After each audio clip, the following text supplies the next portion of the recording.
Welcome to How to Be a Person, a podcast about life with me, your host, Giuliano Grimaudo. Angelo, what's going on, my friend? Having a great day. How about you? Yeah, I'm doing awesome. I really appreciate you coming on. For anybody, if this is their first time listening, Angelo and I have never met, and so we're going to get to know each other now. But if you want to go ahead and take a little bit to just explain who you are and what you do, and then we'll go from there. Sure.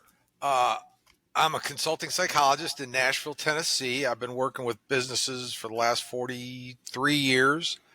I had my own business, help them make the right hiring decisions for their culture. I've been coaching leaders for over 40 years before coaching was even a recognized profession. So Sure. it's kind of ahead of the curve a little bit. Yeah. Live in Nashville. I got a PhD in psychology from the University of Georgia. Married, 5 grandkids, 3 kids, 5 grandkids. It's all good. Italian, absolutely. I knew because you knew how to pronounce my name correctly right from the get-go. I didn't have to explain it. Oh no. I've been explaining how to say my name my whole life. You know what's hilarious? I didn't make this connection at first because my dad goes by his middle name, but his first name is Angelo. Well, my grandfather's first name was Angelo. And family name. Yes, and I grew up in a suburb of Cleveland, which was primarily split between Jewish and Protestant, and a few Catholics in there and a few Italians in there. I was kind of a token Italian. I had a couple Italian friends, but we were definitely a minority group at the time. Interesting. Well, the first thing I have to say, that really stood out to me, is just when you called yourself a consulting psychologist. That's not a term I've really heard before. Only with consulting ahead of it, because then you immediately said, "Oh, I work with businesses," and I'm like, "Oh, that's not what I would have thought." Like when you say consulting psychologist, that wasn't the direction my mind went. Working with businesses, so that's kind of interesting. When you got your degree in psychology, was that your intention to work with businesses? Oh no, my goal was to be a college professor. Really? Yeah. So I got my degree in 1975. And my first job was teaching college at Oklahoma City University. I taught psychology. I ended up being the chairman of the psych department 3 of the 4 years I was there. And in the late 70s, the economy was not good. If you think it's a little shaky right now, try 16% interest rates and wear that for a while. Yeah. And so I realized I really couldn't raise my family. I had 2 young kids at the time on what I was being paid in a recessionary environment. So I left academia and joined a consulting firm.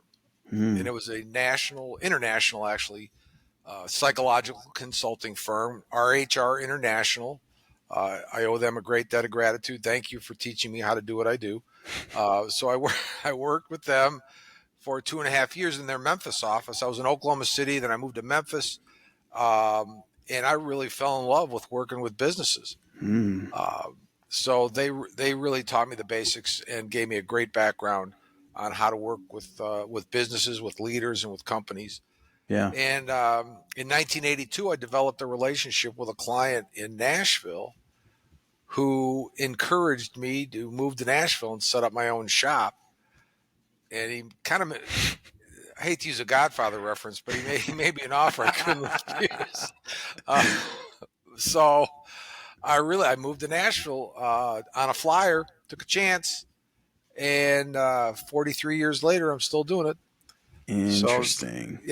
So that's the very short version of my professional journey. Sure. So I know you gave a couple of examples before, but I'm curious if there's any more to it than that, because you were describing helping companies in their hiring process, right? And the psychology of that part of it. But were there other aspects of the consulting, besides the hiring process, that you consulted on? Oh, sure. Well, in conjunction with that, developing leaders and potential leaders within the company. Oh, yeah. Who have the opportunity to take on more responsibility, maybe open up new markets, whatever it might be. And I work with those individuals to make sure that they're ready when the time comes. Mm, And maybe who needs a little bit more work, maybe they're not quite ready. interesting. I'll also analyze organizations from a human capital point of view, the entire organization, to see where some gaps are, see what communication, for example, uh, how that's working or not working. Um, so I do anything within an organization that has to do with people. Interesting. Can you expand a little bit on human capital? What does that mean? Usually the biggest fixed expense a business has is people. Mm, So when you look at it from a profit and loss standpoint, capital is what they can take advantage of. Monetary capital you can use and you can invest, you can pay your mm, vendors and things like that. So the people as a resource, capital is a resource. So people mm. is the biggest resource that a company has. And the biggest Interesting. differentiator between one company and another company is Yeah. their people. And so the idea behind you like focusing on the human capital part of it is essentially like tapping into the potential of the people that are at the Yes. company. Yes. Interesting. Interesting. Yes. What does that look like? Because I know you talked about like leadership positions, but like more specifically. Okay. Specifically, let's say the way I describe it is every company has a personality, just like every Mm, individual has a personality. And when you think about it, some companies are very transactional, and mm. that's you exchange a good for money, Yeah. and some are more relationship oriented. They want, for example, Starbucks. Starbucks sells coffee and other stuff related to coffee. Well, everybody else sells coffee Yeah. also, but what Starbucks did was they turned it into an experience. Yeah. So you don't go into Starbucks just to get a cup of coffee. Yeah. You go to socialize. You might take your computer. You can stay there for 3 or 4 hours, tap into Yeah. their Wi-Fi, and they've really made it something where you feel like for the $6 or $7 or whatever you're paying for a cup of coffee these days, that you're getting something more than just a cup of coffee. So Yeah. they differentiated themselves. Another example is Chick-fil-A. When you Mm. when you go into a Chick-fil-A, you're going to be greeted a certain way. The staff is going to treat you a certain way. They're Yeah. going to make you right that Yeah. maybe other fast food restaurants you're not going to get that same experience. Yeah. So Exactly. that's where the people make the difference. And a Mm. person who's trained at McDonald's, for example, might have difficulty making the transition to Chick-fil-A because they're not used to having to give the same level of service Mm. that the Chick-fil-A people do. Interesting. And so are you so in this scenario when you talk about like companies having a personality, Right. is that maybe it's both, but is it something that's like decided and then you go to the employees and you're trying to get Oh them to no, match the personality, or is it like this is that's just something a that result? And yeah, I'm just curious. it evolves. And it Mm, evolves from leadership. okay. They really set the tone of the personality by how the way I describe culture in an organization is the way the leaders in the company treat the rest of the people in the company and the way those people treat each other and their customers. Mm, So I'll give you another good example. yeah. When I first started in the early 80s, I was working with a company in Memphis, and I was called in. It's my first meeting with the HR vice president. Meets me at the front door. Um, we walk in, and the first thing I noticed is that it was about 62 degrees in this building. So it was freezing. Yeah. All the administrative people had shawls and sweaters and they're like wrapped up in blankets trying to do their job. Yeah. So being the tactful, person that I am, I said, "Why the hell is it so cold in here?" And he said, "Just between you and me, the owner of the business has an extensive art collection throughout the building. and art keeps better at 62 than it does at 70. Mm, So what did that tell me right away? The owner cares more about his art than he does about his people, right? mm, So that working with that company was a challenge, believe me. yeah. Yeah. Interesting. And so in a scenario like, okay, so let's say you're stepping into a company like that one, then is it like, okay, well, we're trying to work on the leadership of the company to make it better? Or like what I'm saying is like, why would a company go like, hey, I want to bring you in? Is it because they recognize, oh, we have this need and we kind of lean towards this direction, but we need the company to lean this way? Or is it Well, just about like, we need more profit and this guy supposedly can help us with that? Or like, well, how do they decide to bring someone like you in? well, they bring me in. I don't know, but somebody like me, but me. Uh, I don't think there is anybody like me. Hey, there you Um, go. well, they'll bring me in usually when they make an egregious hiring mistake at the senior level. Hmm. They did the resume, they did background checks and things like that, Okay. but they didn't check to see if this person was going to be a good fit for who was already there. Yeah. And you see it in multi-billion-dollar mega, you know, Fortune 500 companies that they hire somebody for a specific job. Maybe it's the CEO, maybe it's a turnaround situation, or maybe it's a growth situation. And the person fails miserably. After 2 years, the board of directors fires him Hmm. because he might have been a great executive at company A, but he just wasn't a good fit for that business. And so in that scenario, the company goes, okay, like we want to We're, bring you let's in yes, let's try for not the to make future for the next hire. yes, let's try Okay. not to Okay. make that mistake again. And Interesting. future mistakes. Yeah, let's Interesting. try to avoid that big one. Yeah. And how do you do that? How do you help them to avoid that in the future? Like by figuring out what the personality, like establishing what the personality is of the company and then looking for those Yes, same traits in the I'll people that talk. you're I'll hiring. talk. I'll talk to the senior leadership team, and I'll go down 2 or 3 levels below that Okay. because often you're going to get one story from the senior leadership team. By the time you go down to the operations manager uh, level, you're going to get a totally different story. So I try to yeah. blend. If the two stories are consistent, that's the easiest companies to work with Mm, because the culture has permeated throughout the organization. yeah. And if there's a disconnect, then that's one of the things I'm going to try to fix is find why is there a disconnect? What is the disconnect and what can we do to make it better? Yeah, yeah. I kind of want to like transition and talk a little bit about you working for yourself because I know you were working for a firm and then you Yes. transitioned eventually into owning your own firm. Yes. Before we talk about that though, I have a couple other questions about this. So, how does a company then like going forward stop making that mistake? Is it by like an awareness of the personality of the company and then like measuring employees against that or like I'm sorry, potential hires against that? And like how do they even measure that? Like is it just like in the interview, like they go back and listen, they go, oh, this guy's kind of like this or whatever, you know? Well, what they do is you begin to develop a pattern where you see what types of people tend to be successful Mm, within that business.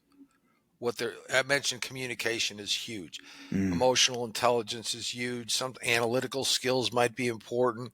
It depends on the organization, but there's a yeah. certain skill set and a certain personality of an individual that tends to work within that organization. Mm, And once you figure that out, especially when the leadership figures that out and they bring in people who have those similar personality characteristics and behavioral characteristics, then it's much easier for them to work as a team.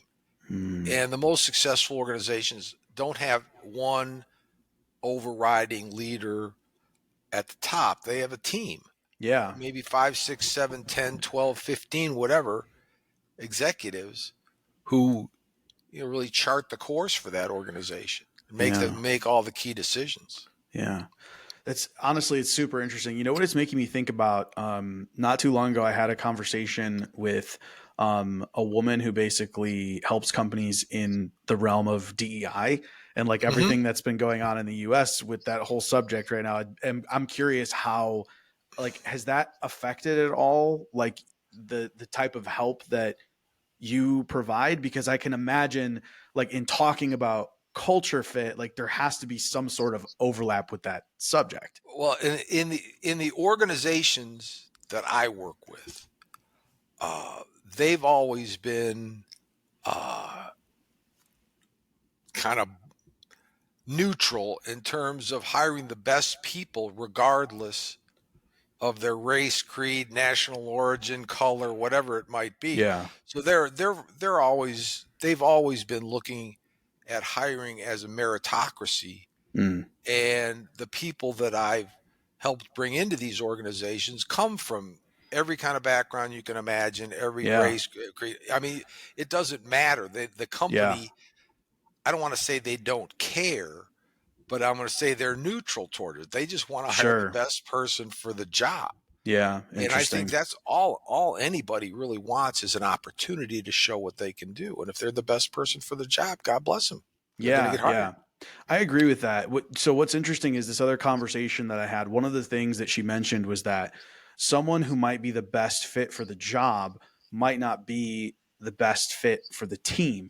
And that was really interesting because Yes. you're talking about like the culture of the company, but for her, she was talking about like, you want to say like meritocracy is on an employee level, but she's looking at it from a team level and saying, oh, okay, so maybe this person might be the best fit for the job, but does the team as a whole operate to its capacity, its true capacity with this person in there, or is having a different point of view, someone who doesn't exactly fit in, help with that? So I'm curious if you have Well, thoughts on that. that's she raises a good point, Yeah. because the way I would consider what she's saying to fall under the broad umbrella of attitude, a Okay. different perspective, a different outlook on life. Hmm.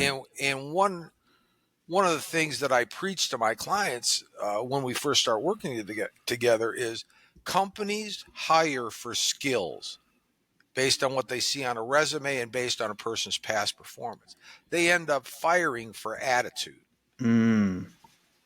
So most of the people who get fired in an organization aren't incompetent. They Oh, that's just don't interesting. they they don't work well. They don't play well with Ah, others, or they don't work well within that system or within that organization. yeah. S- That, yeah, I honestly, I think the whole thing is pretty interesting, and like I said, some of the stuff you said, it made me think about what she was talking about. And um so as far as like all of that, all of the DEI stuff for you, there hasn't really been a ton of overlap because ultimately, and I'm just clarifying what you're saying, there hasn't been a ton because of the fact that the companies that you've worked with, for them, the priority has always been just bringing on the best people regardless of any of that. Right. And if those people happen to bring a different cultural perspective or a different, whatever, Yeah. that's so be it. That's great. Yeah. So And how do some of those you some of those folks are going to fit well within a given team, as your previous guest mentioned, and some Yeah. aren't. Yeah. So when you're talking about like hiring as a culture fit, what, see again, because I'm thinking about this DEI stuff. So what are the things that you might be measuring a potential hire for? So okay, I say this to mean, okay, we're not looking at, race, religion, gender, any of that stuff, right? Right. But you can see how, like, one of those factors could heavily influence a hiring factor, right? And It so could. it makes me curious, like for example, some of the things that you guys like, what are the categories essentially when you're talking about like, oh, we're looking for a culture fit? Like, what are those categories that you're All looking? right. Oh, There's okay, this here person here matches. are some of the things that I'd be looking for uh, to help me decide if a person is going to be a good fit. Okay. Resiliency. How do Mm. they deal with adversity? You want people in your organization who are not going to be defeated when things don't go the way they want them to go. They're going to be able to bounce back and fight through that and figure out a way to make it better. Yeah. All right. Personal accountability. People who hold themselves accountable to a high standard, so that it doesn't matter what the organization's standard for them is. they hold themselves to a high standard. And accountability means responsibility, honesty, integrity. I mean, they admit their mistakes. They learn Yes. from their mistakes. They don't pass the buck. They don't blame other people. A learning mindset. People, I want people in an organization who want to learn, want to learn more, gather more information to do so they can do their job better, they can serve their customers better, and they can be better able to carry on a conversation with a wider variety of people. A bias toward action. I want people in an organization who are not afraid to take action.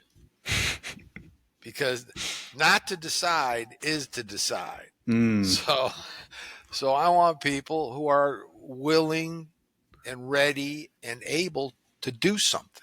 Yeah. You know, most of the decisions in most companies are not life and death decisions. Yeah. Right? I mean, so either nobody dies, Yeah, it's true. And most of the time, a decision's never going to be perfect. But most of the time, if you've done your research and you've looked at all the different factors, you're going to make a decision that's going to be okay. Sometimes it's going to be great, sometimes not so great. Most of the time, it's going to be fine. Yeah. But if you don't make that decision, the decision's going to be made by something else. Yeah. Either your customers are going to make that decision, the market's going to make that decision, somebody else in the organization is going to make it, and then you got to clean up the mess sometimes. So I like people who have a bias toward action. Yeah. So here's what's funny. All of the things that you're listing, to me, sounds like the description of an entrepreneur. Right. Okay. Would you agree with that? I would agree with that. Yeah, it's so interesting to me. Like, you're essentially looking for someone who, like, basically could be a business owner. Like, they could take over eventually if they wanted to. Somebody who has the mindset of growing the business. Yeah. You know, maybe they don't want to do it all on their own. Yeah. The entrepreneur, he's ready, or she is ready to jump out there and just, without a parachute sometimes, just to see what happens.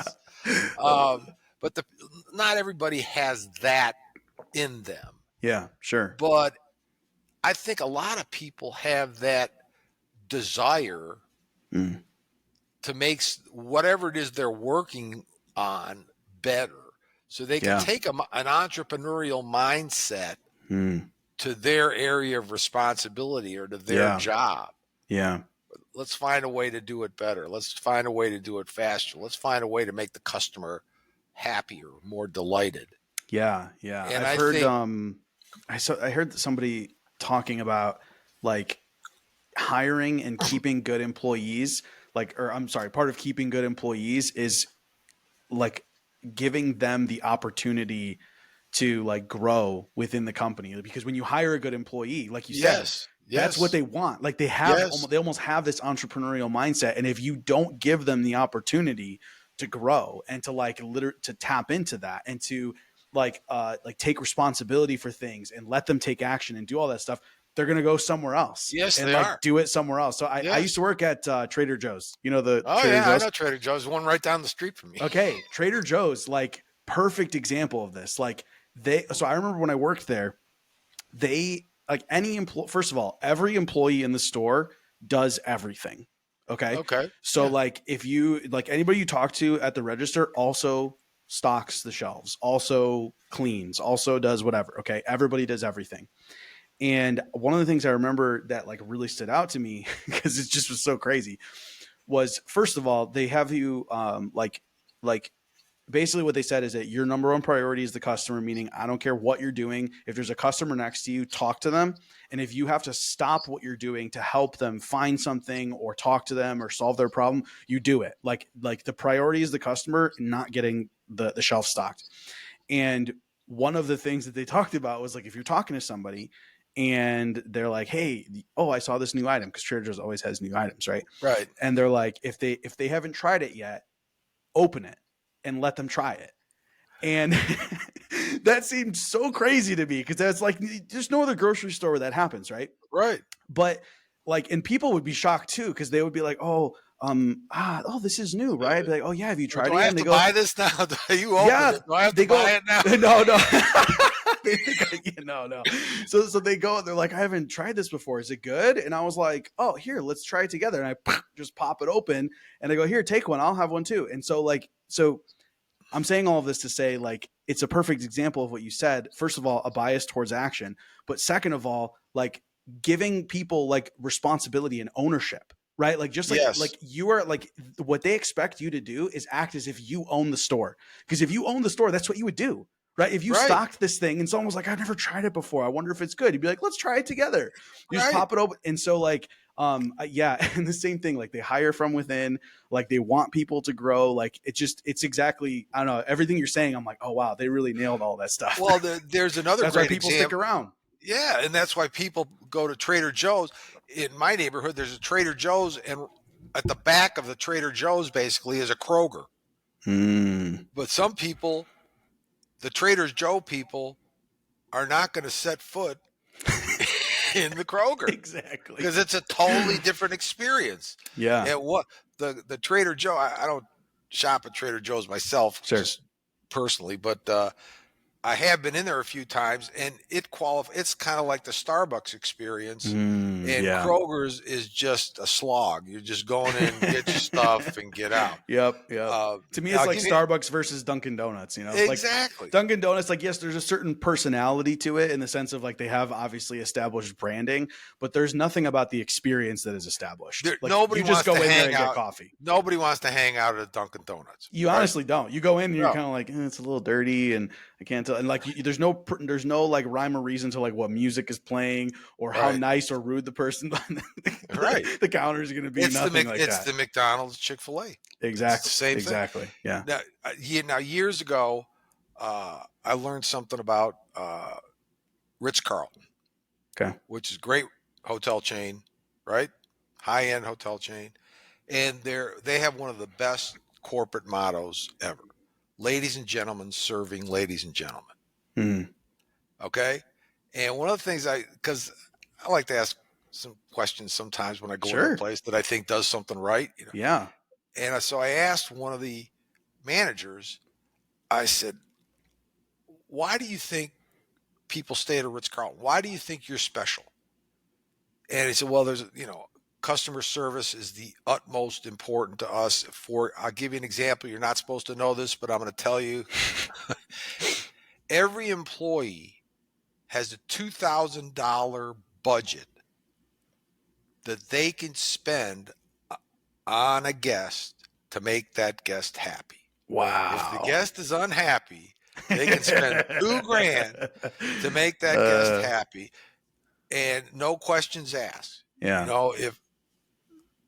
And so people become very loyal to Ritz-Carlton. They're only going to stay at a Ritz-Carlton. Yeah.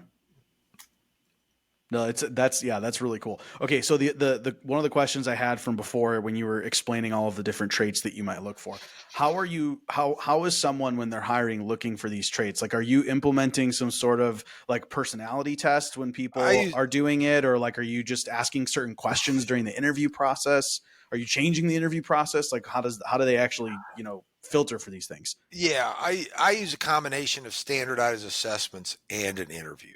Now, the standardized assessments are great at comparing apples to apples because you can say how one person scored on the test and how another person scored on it. Yeah. So you can make direct comparisons, and you can also kind of develop a team profile based on those assessments of certain characteristics.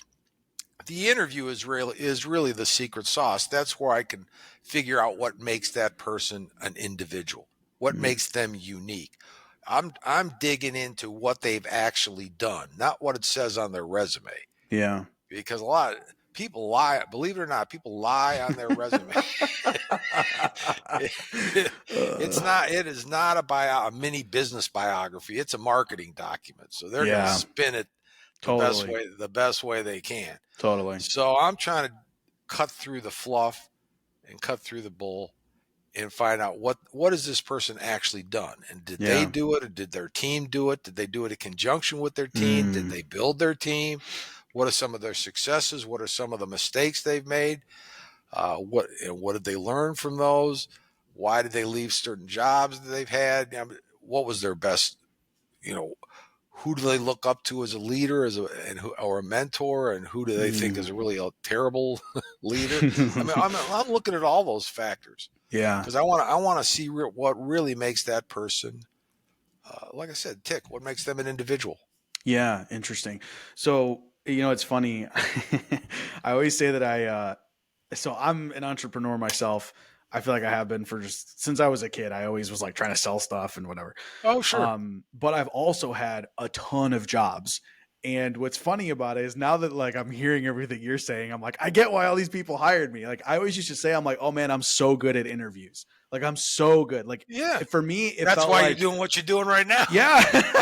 Like I honestly felt like any job I wanted, I could just go and I'm saying, within the realm of what I'm qualified for. Right. Like I could just go and like get it. I had a friend growing up who was unemployed for like a year and I was like, how on earth are you unemployed? Like if I want cuz I've always done little things on my own. I was like, dude, if I want a job, I can have one in like 2 days. Like how is it that you're unemployed for a year?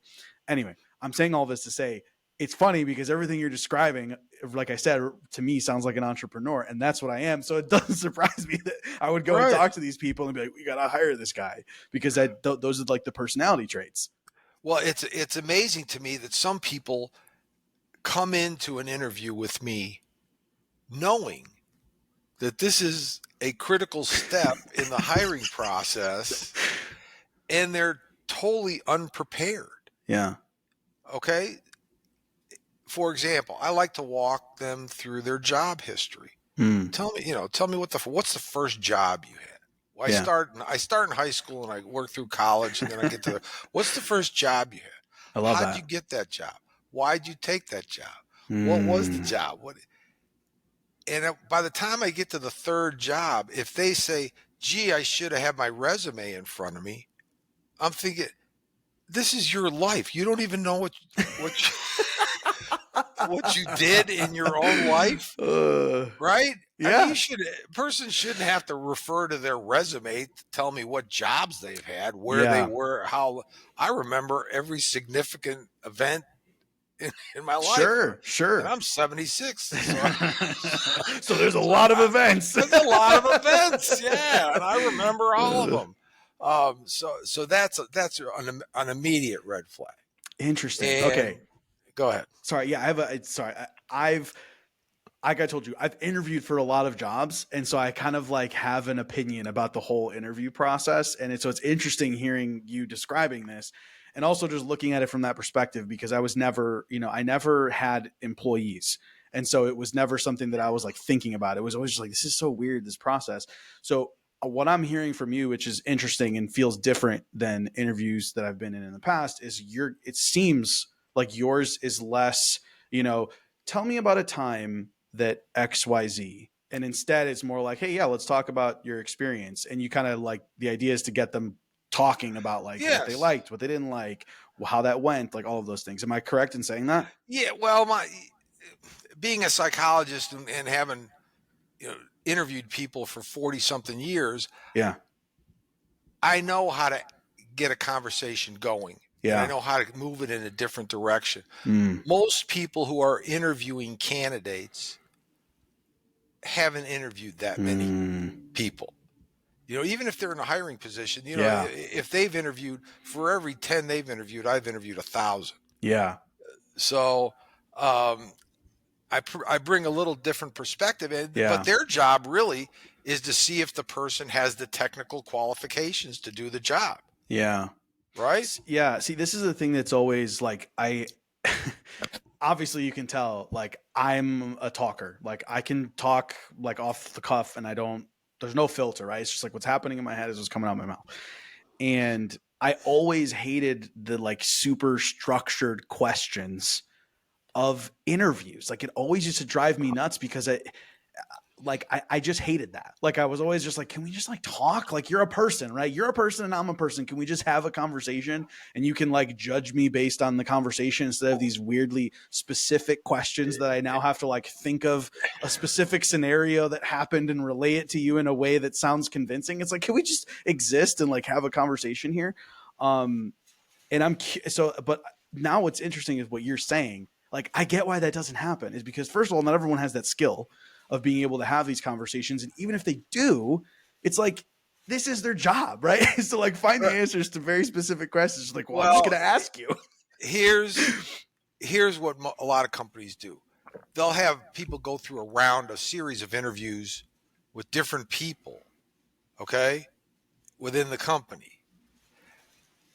But the only way to get consistent data is to ask the same questions. So they have a set of 10 questions that how did they answer this question? How did they answer this question? And they put all the data together and they try to come up with a consensus of what everybody thinks of this person. Yeah. And I could take a conversation in a totally different area. And one of the things that I love about what I do is when I am interviewing a candidate and they say, "Ooh, that's a really good question."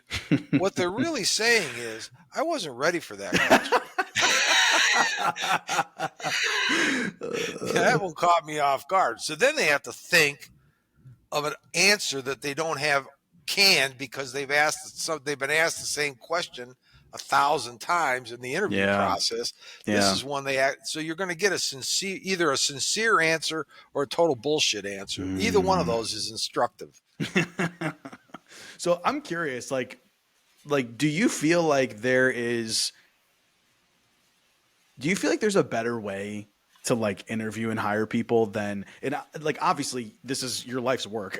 This is why I'm assuming you have an opinion about it, because what I described before about like just having a conversation with somebody, you're saying that that's kind of what you do when you're doing it. But these other people, it's like, well, we kind of all have to ask the same questions, whatever. Right. Have you thought about like some other type of solution to the hiring process besides like the very like canned questions that people have prepared responses to, and then the standardized assessments? Like, have you thought at all about that? Like, it's okay if you haven't. I'm just curious. Well, the process that that's kind of evolved that I've over the last 40 something years is kind of a combination of 2 or 3 different things. And because I'm at the way my clients work with me, I'm at the end of the interview process. They've gone through all the dog and pony show with the clients. And I do teach my clients how to interview to try to get them to be a little bit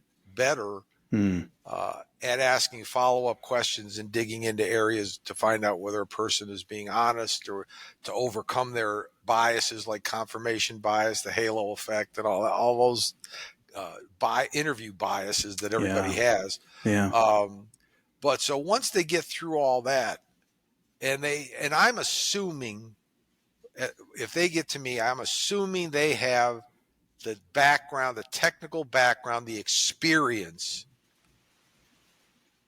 that the company's looking for. If they're trying to hire an electrical engineer, I'm just going to assume by the time they get to me, this person is a qualified electrical engineer. Yeah. Then it's up to me to give an opinion about whether I think they're the right electrical engineer for the company. Yeah. And I interview also management trainee candidates, the people for entry-level job, but with the potential to move into a higher leadership role. And one of the questions I always ask them is, let's say they're graduating with mechanical engineering degree. I would say, okay, there are thousands of mechanical engineering graduates coming out of college, your peer group. What differentiates you from your peer group? Why do you think you're better or different? How do they respond? I mean, obviously you talk to thousands of people, but I'm curious, like, how do people normally respond to that question? Some of them will say, I've been working since I was 14. I've got, my senior project was this. I demonstrated that, I could do this from a mechanical engineering standpoint. I was in a leadership role at the university, right? I mean, they'll come up with a bunch of different things. And some people will just stumble through an answer because they really haven't thought about what makes, I'm interested in see what makes a person special. And if they don't think that they're special, how am I going to figure out if they're special? Yeah, it's a good point. Like, especially in a leadership role, like that's part of what's being in a leadership role means, is like knowing what you bring to the table. Right. Interesting. Yeah. Some people think leaders are born. Some people think leaders can be made. I think it's kind of a combination of both, but some people just do seem to have that natural ability to get people to get excited about what they're excited about. That's one of the big things about leadership. If you can get people excited about what you're excited about, then you can take them in some pretty interesting directions. Interesting. Okay, let's talk about the transition from working at a firm to having your own firm. Yeah.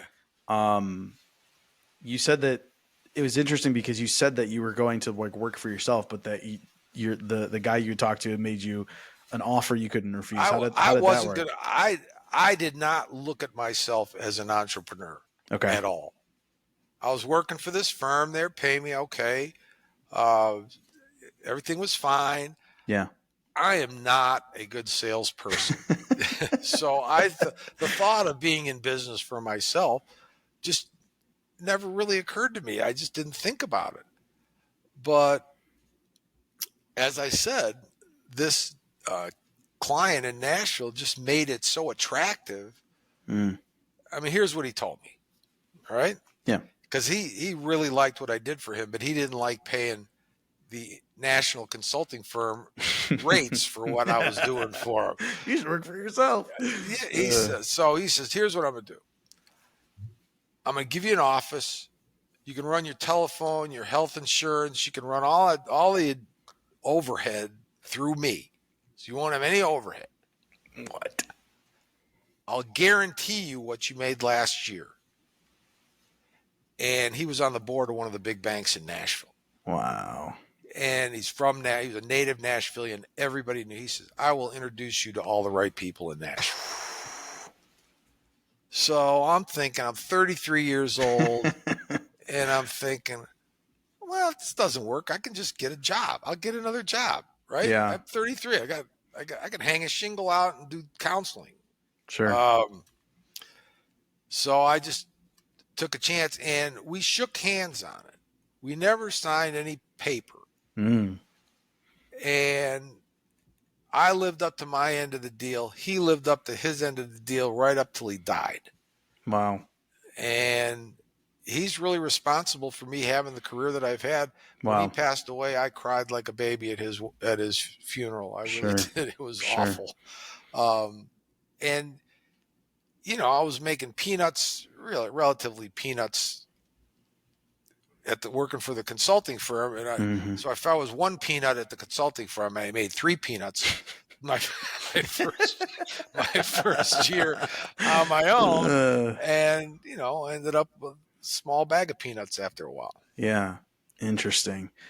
Yeah, it's kind of funny because I think there's a lot of people who feel like opportunity isn't out there, but I can say from my own experience, like I have people in my life that have done stuff not like that, right? Like, oh, I'll guarantee you your income and all those things. Yeah. But I've worked out opportunities with people like very similarly. And I think people will surprise you. Like when someone is successful and they see, yeah. They're like, people love to help other people. And like, I think there's this mentality that's like, everyone's just out for themselves. And it's like, that's really not true. Like, at least that hasn't been my experience. Like people really want to help each other. Like when they see like someone's potential, especially someone who's like already achieved a certain amount, but they see someone else's potential, it's like they want to help that person. I think people want to help people who want to help themselves. There's some people who just they're in a perpetual pity party, which is alliteration. That's not too bad. Perpetual pity party. Yeah. And you can't help those people because they're not happy unless they're unhappy. Right.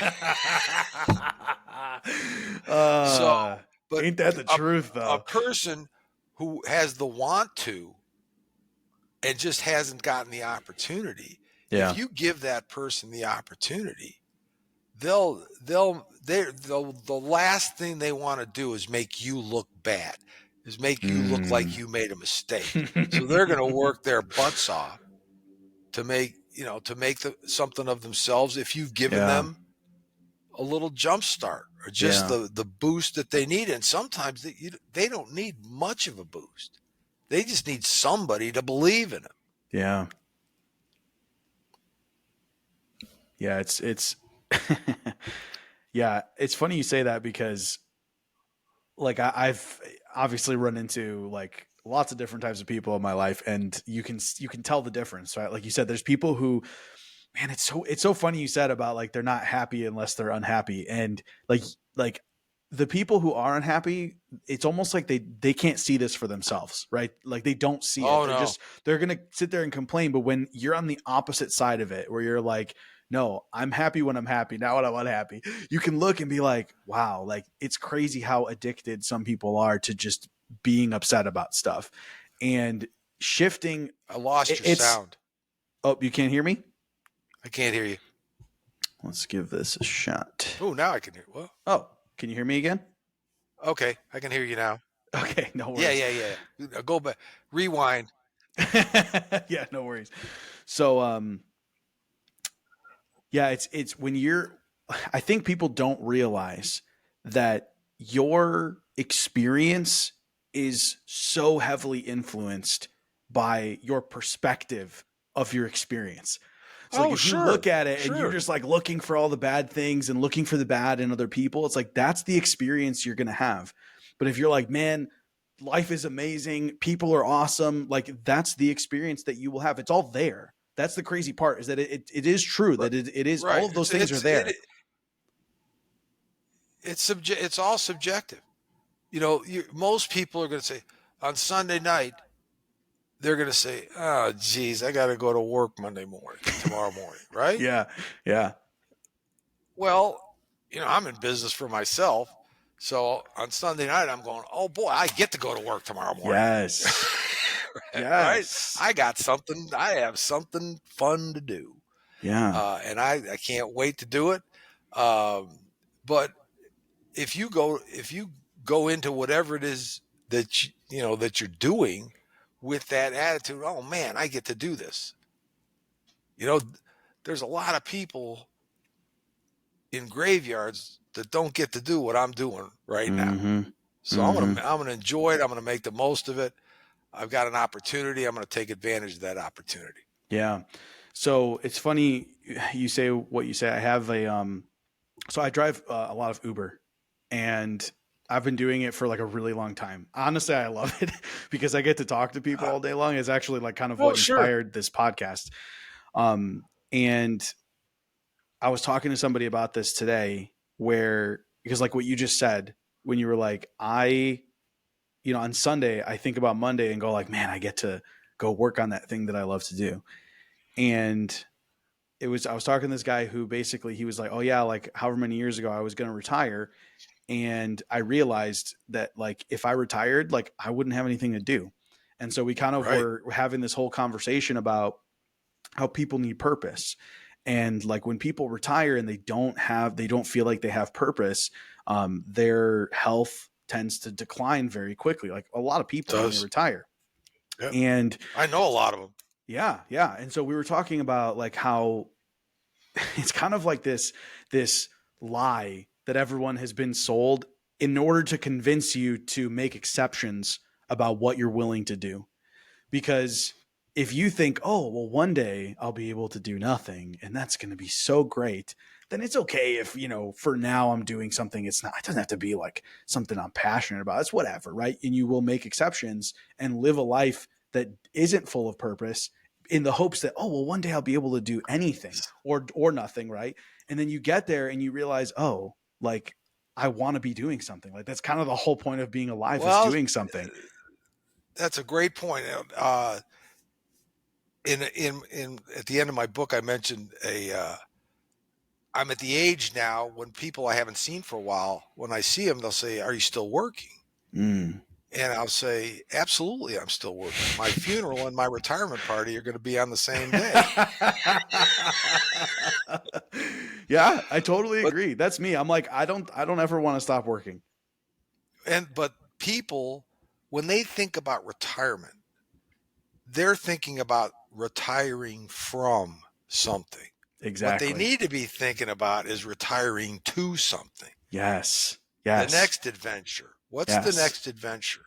And So, if they don't have a next adventure, they're going to get sick, physically sick mm, within a year. oh Promise you. yeah. Oh, 100%. So here's the cool thing is that first of all, I feel like if somebody is already in a job or a career that they don't like and they feel like they've already sacrificed and they're like, oh man, I'm not doing the thing I want to do. And you're right. I agree with what you just said about like that person then should be like, okay, when I retire, this is what I'm retiring to, not just, oh, I'm going to retire and it's going to be amazing.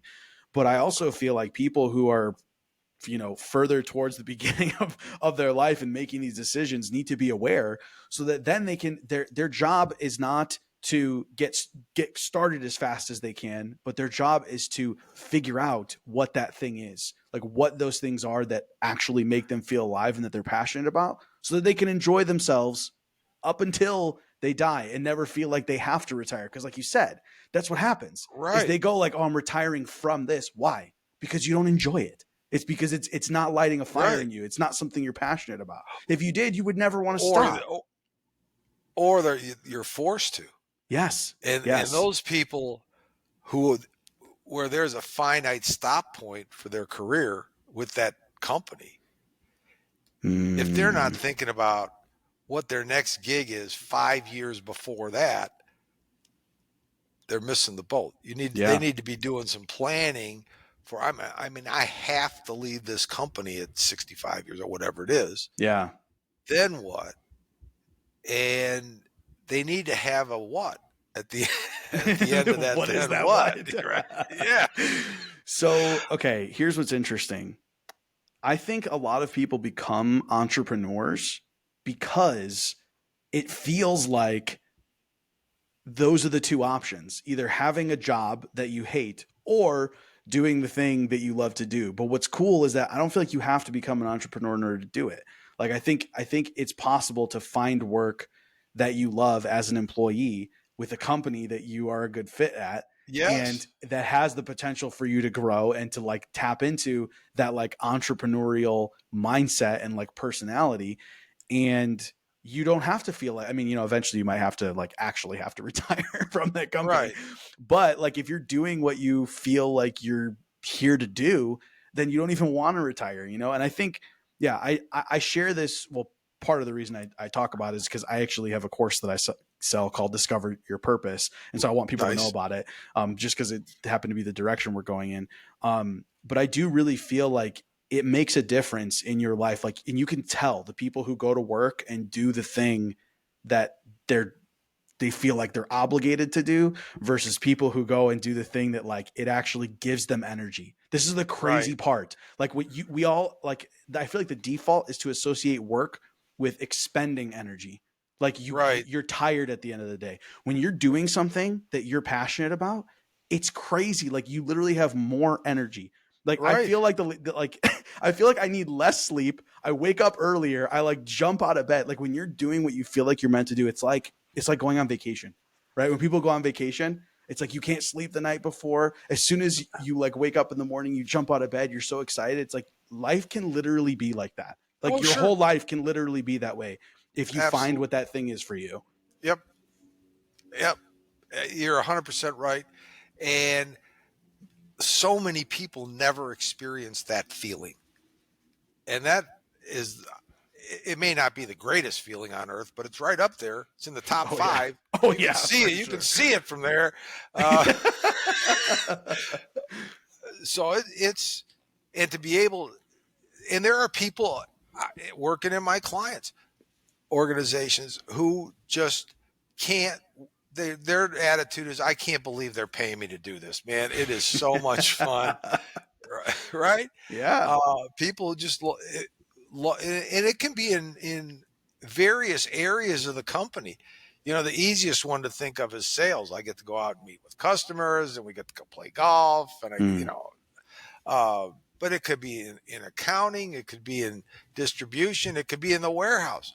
I mean, there's people working in warehouses that are going, can you believe they're paying me to drive around these cool trucks and forklifts or whatever it is all day? I get to play with great big machinery with kids, grown up versions of kids' toys, Yes. and they're paying me for this. Yes. Yeah. No, I think honestly, yeah, I feel like more people need to like just be aware that this is an option. And I know it seems silly to even say that, but like I feel like there's so many parts of my life that it was only a matter of knowing that there was another option that changed my life. Was realizing, oh, I never thought of that I could do this instead of this, right? In any area of my life. And I feel like in this area of life, like I feel like most people would not choose to go to a job that they hate if they realized, wait a second, having a job that I love and having energy every day and like feeling like I have fulfilled my purpose is an option. Like I just Yes. assumed I'm going to work and then I'll do that when I retire and just have fun and do whatever. It's like, no, like you can literally have it right now. And I think if people know that that's an option, then see, this is the funny thing is we're talking about interviewing, right? And like being a fit. This is the part that's crazy about it is like the reason why so many people have to be filtered out and turned away is because people don't know. Like they don't know what their thing is. They don't know Right. like what lights them up because if they did and they sat in front of you, you'd hire them that second. All the time. I get both. I get both sides of that all the time. There are people that, you can't coach passion. People either have Yep. passion or they don't. Yeah. So I would rather hire somebody with average skills and a high passion level for what they're doing than somebody with a high skill level and no passion, Mm. because nothing's going to get done, and it's going to get done to the bare. Otherwise, it's going to get done to the bare minimum. Yep. And whenever I hear somebody say, I had no choice, they're lying to themselves. There's always more choices than you think you have. 100%.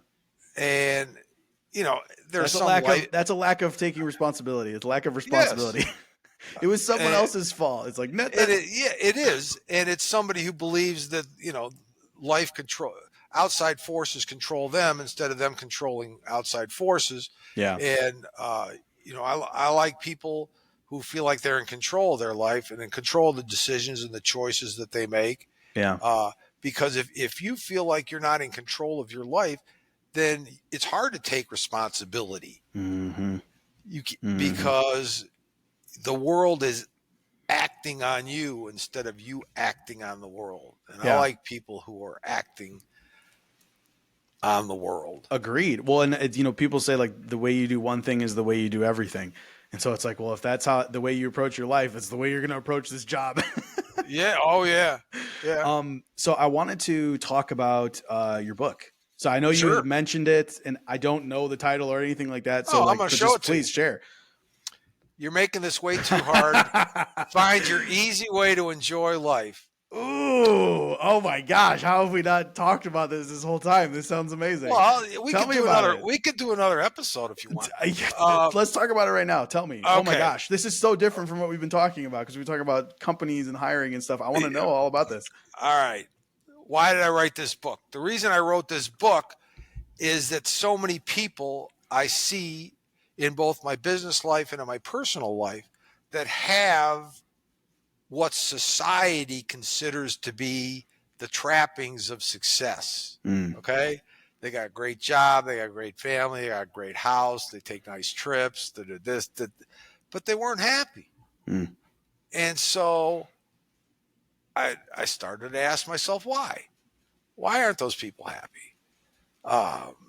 And I think it's because people have set, first of all, unrealistic expectations for what happiness is or what joy is. I don't even like to use the word happiness. I like to use the word joy. Okay. Because you could be happy and sad 10 times in an hour, but joy is more sustainable. It's more lasting. And one of the reasons people aren't happy is they're always striving for something and they don't know what it is they're striving for. And they're always disappointed when something doesn't go the way they want it to go, or they have self-doubt, or they don't love themselves, or they don't take care of themselves. They don't make good decisions. And they wonder why their life's not going the way they want it to go when they made like 10 decisions that led them down that path. And the end of the path is not good. So I decided I was going to write a little fun, short, it's funny, it's got a lot of personal stories in it, but it covers some of the basics of what people can do to make themselves more joyful, to learn to accept themselves, learn to be content with what they have instead of striving for something out there that's not going to make them any happier than what they were before. Yeah. So the title, You're Making This Too Hard. You're making this way too hard. I'll show it again for the folks at home. Yes. Yes. So what is that? So I get everything that you just explained, but like, can you like expand a little more on like the title of it? Well, this was a working title. And so I started asking my friends and the people, that really know me very well. I said, I'm thinking about writing this book, and I'm thinking about this for the title. You're making this way too hard. And they go, oh, that's you. You make everything in life look so easy. You need that needs to be the title. So the second half, the subtitle is Find Your Easy Way to Enjoy Life. And your watchers won't be able to see this, but the license plate on this car is NJOYLFE, Enjoy Life. And that's my actual license plate. Oh, really? It's been on every car I've had since 1991. Wow. And I get a lot of compliments on it. People comment on it. And, they say, I love your license plate. And I'd say, it's not a license plate. It's a philosophy. Enjoy life. I'm just spreading the word. Yeah. So I've really always kind of had that attitude. We're put on this earth. We're not put on this earth to be miserable. We're put on this earth to enjoy everything that is available to us. Yes. Yes. Right. Some people just, you're Italian. I'm Italian. So who loves food more than Italians, right? People who are just eat crap basically just because it's supposed to be healthy for them. I would rather die happy at 80 with a meatball in my mouth than live to be 90 eating kale all the time. Who cares? Yeah. So I think a big problem today, I think, is social media. People are comparing themselves to a scripted version of somebody else's life, a fake version of somebody else's life, and they think that's real, and then they're comparing their own life to that. And who can compare to that? You can't, because your life is an actual real life with all the messiness and all the whatever.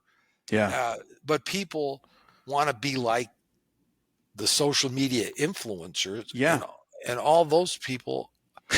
I can't even believe it's a real thing. Social media influencer. What you think in 10 years that's good? Did they put that on their tax return? Right. What did they put? Social media influencer. That's so what funny. They said. What's your job? Social media influencer. What? But people are compared to that, and they think stuff is going to make them happy. If I just had this, here's an example. Put it in my book. I drive nice cars. I like cars. I've always had nice cars. So I'm at this particular point, I had a Mercedes SL convertible, little 2-seater, and I park it in this restaurant. I go in, pick up a to-go order, and I come back. There's a note on there. Said I'd enjoy life too if I had millions in the bank and drove $110,000 Mercedes. So I'm looking around, and I wanted to talk to that person so bad to tell them they had cause and effect backwards. I don't enjoy life because I have whatever it is stuff I have. I have whatever stuff I have because I enjoy life. Yes. Right? Yes. You gotta be it first before you can have it. Yes. Right? Yeah. And I didn't always drive Mercedes, But I always had a car, and I loved the car that I had because it Yeah. got me where I wanted to go. Yeah. So, um, and another thing that I emphasize is people, if they're gonna spend money on stuff, spend money on experiences, Mm. because you'll remember experiences. And here's an example. Let's say, see if you can think back 5 years to some expensive bauble, toy, whatever, trinket, whatever you bought for yourself. Maybe you can, maybe you can't. Now think back today. Do you still even have that thing? Does it give you the same feeling that it gave you 5 years ago? No. Yeah. But if No. you took a great trip with somebody that you really cared about, whether it was Mm. a romantic interest or a friend or a family member, whatever it was, 5 years ago, you took a great trip 5 years ago. Today, you're going to remember where you went, what you ate, who you were with, what you Yeah. saw. You're going to remember everything about it. That Yeah. experience is going to last you the rest of your life. That thing you bought 5 years ago is probably in the trash, or you sold it, or you got rid of it. It doesn't. Yeah. It's a meaningless thing. It made you feel good for 5 minutes, Yeah. right? Okay, I have a question for you. Sure. I remember reading something where you talked about self-acceptance. Yes. Can you talk about that a little bit? Well, I think, yeah, self-acceptance means loving yourself for who you are, instead of trying to be somebody else. You can only be who you are. And if you're trying to be somebody else, you're going to be a second-rate version of somebody else instead of a first-rate version of yourself. Mm. So accept yourself, quirks and all. I have a chapter in my book about relationships, and I talk a lot about quirks. Everybody has little idiosyncrasies Yeah. about themselves that some people find endearing and other people find irritating. So the trick to relationships is find somebody who finds your quirks endearing and you find their quirks endearing, and that you got a chance to make it work, Yeah. right? Yeah. No, I love it. So part of the reason why I was curious what you had to say about self-acceptance is because I believe that part of seeking improvement, right? Like if you want to improve yourself, I feel like it has to come from a place of like 100% self-acceptance, which is so funny because it feels backwards, right? If you say like you have to have self-acceptance, meaning you have to accept yourself, someone goes, "Oh, so like you don't have to be better." And it's like, yeah, that's actually the point. Right? If you truly accept yourself, then you're able to grow Yes. from a healthy place, from a Yes. healthy foundation. And it reminded Yeah. me of what you were talking about before about striving for things. So it's like if you are striving for things in order to feel fulfilled, in order to feel joy, in order to be happy, that's when it's a problem, right? But if you can Yes. appreciate and be grateful for the things that you have right now, then you can strive all you want because it's Right. coming from a healthy place. Right. Absolutely. And the self-acceptance doesn't mean you don't want to improve. It just means that you're not trying to be somebody else. Yeah. You're not being fake about it. Yeah. The best at everything in the world, whatever it is, whether it be sports, acting, writing, business, Yeah. all those people want to improve, but they're accepting themselves. Tom Brady is a great example. Mm. Arguably the best quarterback ever. I mean, he changed his throwing mechanics 10 years into his career because he knew he wanted to get better. Yeah. Tiger Woods had a coach most of his whole career Yeah. because as good as he was, and he knew he was good, and he accepted himself for who he was, but he knew that he wanted to keep making those incremental gains. If you're dissatisfied with yourself, it's hard to even decide where am I going to try to improve. What Mm. if you don't like yourself and you don't love yourself and you don't accept yourself? You got no chance. You got no foundation to build on. Yeah. Yeah. Angelo, I feel like we could talk for like hours. There's so many things. Like, I'm so glad we talked about the book though, because now I'm definitely going to read it. So Please if someone else do wants it. Write to me read a review. Write me a review too. yeah, absolutely. So if someone wants to read it, where is it available? Is it on Amazon? It's available on Amazon. Okay. It's available on Audible. I went in the studio, did an Nice. audiobook version of it. It was kind of fun. It was cool. Great. It's also Barnes and Noble, Drafted Digital. You can get it off my website, angelovalenti.com. If you Okay. buy it off my website, I'll even sign it for you. No extra charge. And you can pick up a copy of my workbook that goes along with the book also on my website. That's not available yet on Amazon. It will be at some point. Okay, amazing. And if anyone wants to connect with you, is that your website the best place for them to do so? My website's the best way, angelovalenti.com. If you want to book a free consultation, talk about how to grow yourself personally or professionally, reachangelo.com. Real easy. Amazing. All right, Angelo, I really appreciate you coming on. Seriously, that was such a great conversation. So I really appreciate you, and I hope you have a great rest of your day, man. Oh, you too. This was fun. Thank you. Bye-bye. Bye. Thanks for being here. If you enjoyed this episode, please leave a review or share it with someone who'd appreciate it. For everything I have to offer, visit howtobeaperson.co.